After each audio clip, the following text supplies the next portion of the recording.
Noriega. Dig. Que coisa, né? O Esporte Clube Corinthians Paulista, né? Esse cara, ele tava com o negócio, ele me mandou ontem, assim que acabou o jogo, ele mandou pra mim assim, pau! O jogo inteiro, esse filho da mãe mandando coisinha pra mim. Mentira, não mandei porra nenhuma. Tem aqui, ó. Aí eu tava ali, eu mandei chupa, Nori. Você mandou chupa? Ontem mandei. Ontem foi.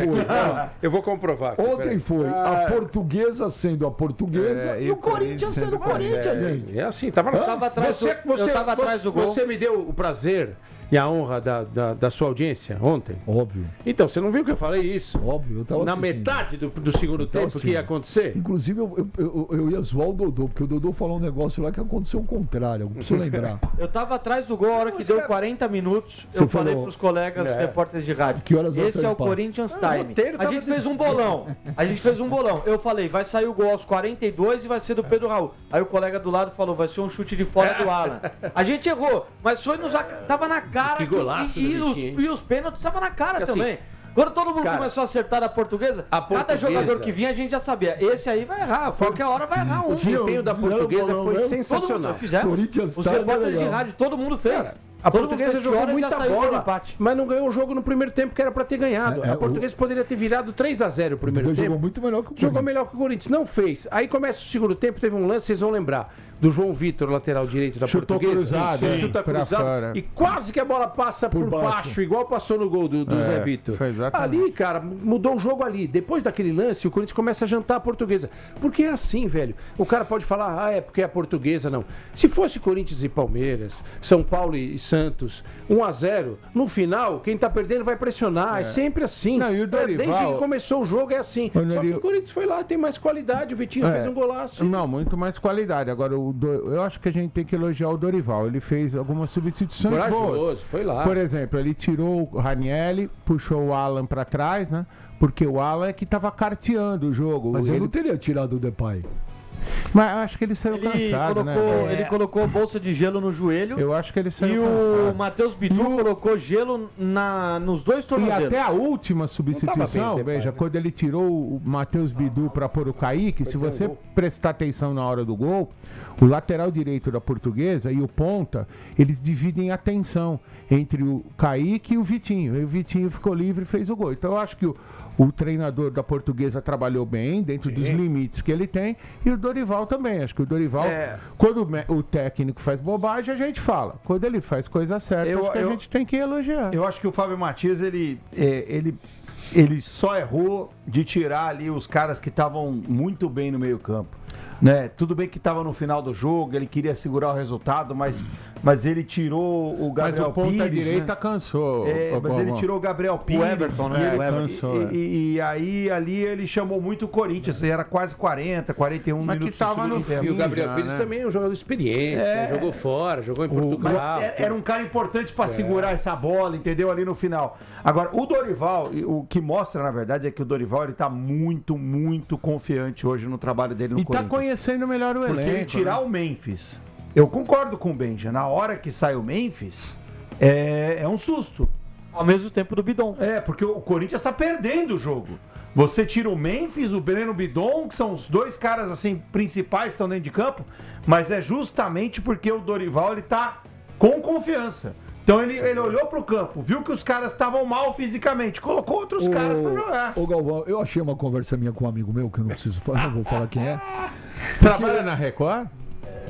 Esse seu amigo? Eu vou conferir a conversa aqui pra ver se ele não jogou na Eu mandei uma figurinha. O terror veste preto. O terror veste preto com uma camisa da Gaviões. Mandou mesmo. Aí esse amigo meu respondeu assim, tremeu e mandou um emoji de sorrisinho, sabe, irônico. Aí eu falei, com a Lusa, 0. Mas aí você desrespeitou a Lusa. Não, eu não desrespeitei. Eu não desrespeitei a Lusa. É que a Lusa foi bem ontem, vai. A Portuguesa jogou muito, Jogou muito bem. É a Portuguesa, cara. Mas é assim, geralmente... é a Portuguesa. Estatisticamente, nesse tipo de jogo, o grande vai ganhar 95% das vezes. Quando você tem a oportunidade de enfrentar o gigante, você não... Você enfia a faca e não gira. Falei na pisa transmissão. no pescoço. Você lembra disso? Eu falei na transmissão. O cavalo passou selado e a Portuguesa não montou. A Portuguesa jogou melhor? Jogou. Em boa parte da partida. Pra mim, o melhor jogador do Corinthians ontem foi o Hugo. Até antes do Embora pra mim tenha falhado no gol. Eu acho que ele deu uma falhada no gol. Eu não acho que ele falhou no gol, não. Eu acho que ele deu uma falhada. Pode falar, mesmo se o Corinthians tivesse perdido, eu ia falar, perdeu de pouco, porque se não fosse o Hugo, tinha perdido de 3-0, 4-0. O gol do Maceió acho que é mais gol perdido do que defesa dele. Mas ele é um goleiro que hoje ele assusta os atacantes, ele intimida os atacantes. Ô, Kaique, o Hugo Souza, a gente já pode falar que ele é ídolo da torcida do Corinthians? Tenho certeza disso. Você acha que ele já entrou para a história do Corinthians? Tenho certeza disso.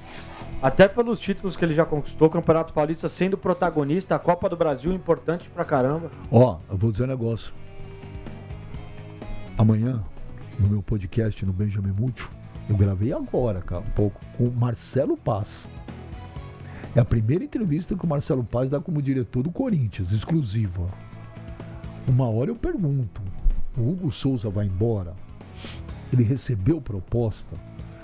E ele fala, recebeu? Eu falei, papel timbrado e tudo? Sim. Time grande da Europa? Ele falou, sim.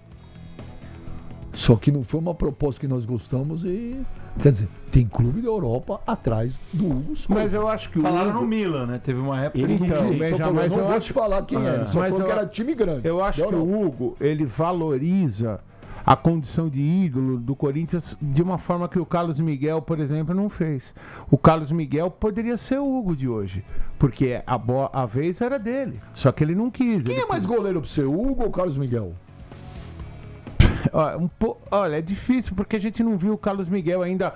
Ele tem poucas partidas como eu gosto. É a diferença. Eu gosto mais do Carlos Miguel. Eu gosto mais do Carlos Miguel. Eu gosto mais do Carlos Miguel. Quem é melhor, o Galvão? Não, acho que essa discussão hoje não existe. O Hugo Souza está muito à frente do Carlos Miguel. Muito à frente? Muito. Hoje, muito à frente. O Carlos Miguel, se não me engano, ele não tem 100 jogos como profissional. Tem que ver mais. O Hugo tem muito mais tempo, mais quilometragem. Você prefere qual goleiro? Eu acho que o Hugo é um goleiro já estabelecido. Acho que o Carlos Miguel vai ser um grande goleiro. Eu acho que ele tem um potencial incrível. Só que o Hugo já passou por situações na carreira que o Carlos Miguel ainda não passou. E para não perder aqui, olha que audiência bacana, hein? Torcedor do São Paulo, daqui a pouco a gente vai falar do São Paulo. Temos aqui um brilhante setorista do São Paulo, o Colonese, que jogou no São Paulo. Jogou com o Muricy. Uma das maiores cabeças pensantes do futebol. Tá ouvindo a gente aqui, mandando abraço pra mim, pro Calil, pro Benja, pro Kaique e pro Galvão. Grande Colonese. Valeu. Agora deixa eu só falar uma coisa, gente. O Hugo Souza vai pra Copa do Mundo. Pô, até porque tem que ir, porque se precisar de um goleiro pra pegar pênalti, põe ele, pô. Nós estamos falando de um goleiro que vai pra Copa do Mundo. Não dá pra comparar nesse momento ele com outros goleiros aqui do futebol brasileiro. Ele já é o terceiro maior pegador de pênaltis da história do Corinthians e ele é o primeiro em média de número de jogos e pênaltis defendidos. Mas você acha que na Copa... Cara, você tem noção se o Brasil for 14? Então, mas você acha que... de 41 pênaltis. Mas você acha que na Copa... Se for para os pênaltis, ele vai pôr o Hugo. O Ancelotti falou que ele está analisando essa possibilidade de ter um goleiro pegador de pênaltis. Ele deu a entender isso. O Ancelotti, ele deu uma entrevista, chamou muita atenção na época, ele deu a entender isso, que ele poderia até trocar o goleiro para pegar o pênalti. Gente, eu vou repetir, ele pegou 14 pênaltis de 41. Cada 3 pênaltis ele pega um. Essa média é absurda. Não, mas é indiscutível que ele é especialista. Você acha que o Hugo Souza chegou num patamar que ele intimida o cara? Com certeza. Olha, agora o Corinthians teve pênalti contra ele. No jogo contra o Red Bull Bragantino. No jogo contra o Atlético Paranaense. No jogo contra a Portuguesa, nenhum pênalti entrou, cara. E o chute do Kawari, o que perdeu pro time da Portuguesa, é aquela pancada que ele sabe que se ele bater colocada, de repente, se ele bater colocada a meia altura, o goleiro vai pegar. Então ele tentou dar uma pancada e mesmo assim o Hugo caiu pro lado e acertou, conseguiu colocar a perna. Agora, vamos falar uma coisa do outro lado? Todos os méritos ao Hugo e tudo mais. Não dá pro René bater o segundo pênalti depois do pênalti que ele bateu com bola rolando. Ele bateu o pênalti com bola rolando, ele não pode ser o segundo batedor. Mas é o batedor oficial. Ele não tá psicológico pra bater. Eu adoro você, Kaique, mas nessa eu vou discordar de você porque a gente tá falando depois do acontecido. Se o menino vai lá e bate e faz o pênalti, a gente já tá falando que ele tem uma baita personalidade. Mas você viu o semblante dele? Você tava atrás do gol? Tava atrás do gol. Ele foi caminhando no meu campo. Maldade que você achou? Eu quase ofereci pra ele uma fralda do meu filho, porque ele tava Se ele fala cheio. O Hugo Souza tomou um frango no pênalti, gente. A gente tá falando que ele é um baita goleiro, a bola passou no meio das pernas dele. É muito assim, coitado do menino. Eu esqueci, quem foi aquele jogador? Eu nunca tinha visto isso. O Maceió. Foi o Maceió, bateu bem pra caramba. Caramba, velho. O câmera comeu inteligente. Quase o câmera. Cadê? O Maceió em 2023 quase foi pro São Paulo, num acordo do Castanheiro, uma conversa com o Castanheiro com o Casares. Eu nunca tinha visto. O juiz apitou e nem tomou distância, cara. O Cláudio Adão. Batia pênalti. Não, o Cláudio Adão batia pênalti assim. Ele fica, só que ele não ficava de costas, ele ficava de frente, mas ele ficava em cima da bola. Porque aí ele escolhia o canto. A partir do momento que o cara apita, você pode fazer o que você quiser. Claro, o Maceió ele tava do lado da.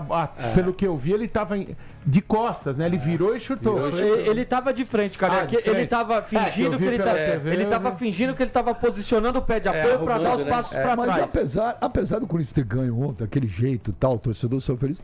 Mas você concorda com o Nori que na transmissão falou pintou o campeão? Vou processá-lo. Parece os ouvintes que ficam falando coisa que a gente não falou. Ô Benja. Não, na verdade, assim, falando do jogo, né? Como nós aqui dissemos, o Corinthians jogou mal. O Corinthians sentiu a sequência de jogos. O Corinthians sentiu o jogo contra o Atlético Paranaense em Curitiba. E o Dorival Júnior declarou ontem, eu ouvi a entrevista coletiva inteira do Dorival, declarou ontem que ele vai ter que fazer uma escolha. Agora, o Corinthians pega o Cruzeiro quarta-feira no Mineirão. Não é um jogo fácil.